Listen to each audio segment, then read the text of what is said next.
Oh, hello guys! YouTube algorithm. Guys, para sa atin to. Sa mga datihan dyan, siguro alam na nila yon. Pero para sa atin, mga content creator na wannabe, mga content creator na nag-dream na magkaroon ng viral video or something, or maraming maging followers, magkaroon ng engagement dito sa TikTok at sa YouTube. So, basic algorithm, yung algorithm kasi pala ang pinaka-importante. Hindi ko rin alam na importante pala yun. Kala ko pagkain yun, guys. Kala ko ano yung mga algorithm na yan. Pero, dati napag-aralan ko na yan sa sistema ng sa computer,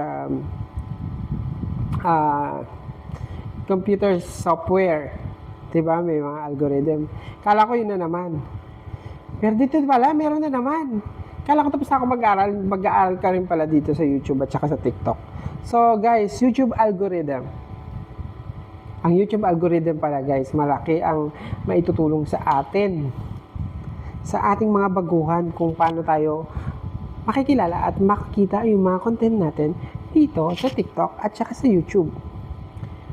Paano natin gagawin? Paano tayo susunod sa YouTube algorithm or sa TikTok algorithm? Guys, mag-post tayo ng kung ano yung gusto lang natin. Kasi, mismo si YouTube or si TikTok, nalilito sa atin kung saan tayo ilalagay. So, kala ko noon, yung mga eme lang yun ng mga ibang content creator, yung mga ganito, ganyan. Kailangan mag-post ka na ganito. Diba? Pag matigas talaga ang ulo mo, hindi talaga. So, kailangan hindi matigas ang ulo mo dito, guys. So, kailangan sumunod tayo sa sistema. Ang sistema guys, YouTube algorithm. So yung YouTube algorithm, tuturuan tayo niya kung saan talaga ipupunta yung channel natin. It's regarding to our, yung hilig natin, na gusto natin yung content. Kung gusto mo ba sa health and beauty, kung gusto mo ba sa comment na ganito, kung gusto mo ba kumanta, or what, doon nila hinihilig yung mga gusto rin ng nagpapalaw din sa atin. So, kung gusto mo ng content na kantahan, so punta ka sa kantahan. Lagi yun i-post mo. Para naman si TikTok o si YouTube, pwede ka niya ilagay doon sa category na yon para mas madaling makilala yung channel mo. Yun pala yun. Nakakala ko noon dati, basta-basta, hindi ako nakikinig. Ano lang, ipapost ko lang kung ano yung gusto ko, tapos ipapost ko yung mga picture-picture, papakit-pakit. Guys, wala nagkikita talaga sa atin, yun ang totoo. Tsaka kung gusto mo lang tong TikTok or YouTube para lang sa sarili mo lang, okay, continue mo yan. Pero kung gusto mong lumaki at magkaroon ka ng pangalan dito or sumunod tayo. Kaya ako, wala pa rin naman ako, pero nagsishare ako kasi yun ang nakikita ko na nag-work talaga sa kanila. So, sana sa ating lahat mag-work yung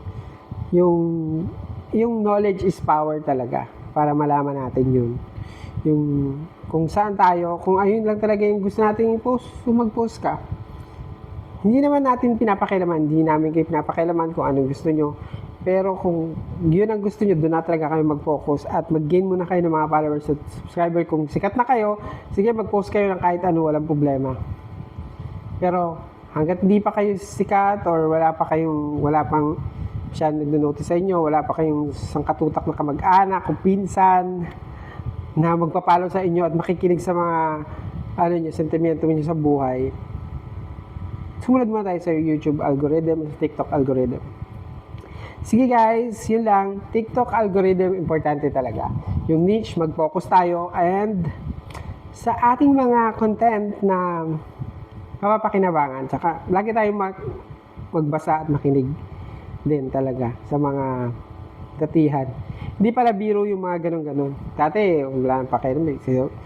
Mas madali kang panghinaan pag wala ka ng followers, ayaw mo na.